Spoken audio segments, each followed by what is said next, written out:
நீலகிரி மாவட்டம் கீழ்கோத்தகிரி அருகே உள்ள ஒன்னட்டி பகுதியில் தனியார் நிலத்தில் கிணறு வெட்டும் பணியின் போது கிணற்றின் சுற்றுவட்ட மண் திட்டு இடிந்து விழுந்தது. இடிபாடுக்குள் சிக்கி 2 பேர் உயிரிழந்த சம்பவம் அதிர்ச்சியை ஏற்படுத்தியுள்ளது. இது குறித்தான கூடுதல் தகவல்களை எமது செய்தியாளர் ஸ்காட்டிடம் கேட்கலாம். வணக்கம் ஸ்காட், விவரங்களை வழங்கலாம். வணக்கம் சர்மிளா. நீலகிரி மாவட்டம் கோத்தகிரி ஒன்னட்டி கிராமம் அருகே தனியார் தேயிலை தோட்டத்தில் கிட்டத்தட்ட ஒரு 3 மாத காலங்கமாக அந்த தோட்டத்தில் கிணறு வெட்டும் பணியில் ஊழியர்கள் ஈடுபட்டு வந்தனர். இந்த கிணறு வெட்டும் பணியில 8 பேர் ஈடுபட்டு வந்தனர். இந்நிலையில பார்த்தோம்னாக்க இன்று வழக்கம் போல அவர்கள் இந்த கிணறு வெட்டும் பணியில ஈடுபட்டு வந்தனர்.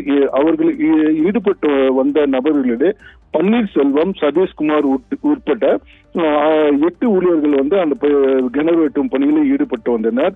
எதிர்பார்க்காத விதமாக அந்த கிணறின் சைடு புறம் வெட்டி கொண்டு இருக்கும் பொழுது அந்த இருவர் மீதும் மண் சரிந்து விழுந்தது. சரிந்து விழுந்த உடனே அந்த சம்பவ இடத்திலே சதீஷ்குமார் மற்றும் பன்னீர்செல்வம் சம்பவ இடத்திலே உயிரிழந்தனர். உடனடியாக கோத்தகிரி தீயணைப்பு துறையினருக்கு தகவல் தெரிவித்தனர். தீயணைப்பு துறையினர் அந்த பகுதிக்கு அந்த மண்ணில் ஈடுபட்ட புதைந்தவர்களை மீட்கும் பணியில் ஈடுபட்டனர். அப்பொழுது பார்த்தோம்னாக்க அந்த இருவரும் சம்பவ இடத்திலே இறந்துள்ளது தகவல் தெரிந்தன. உடனடியாக அவர்களை மீட்டு கோத்தகிரி அரசு மருத்துவமனையில் தற்போது பிரேத பரிசோதனைக்காக வைக்கப்பட்டுள்ளனர்.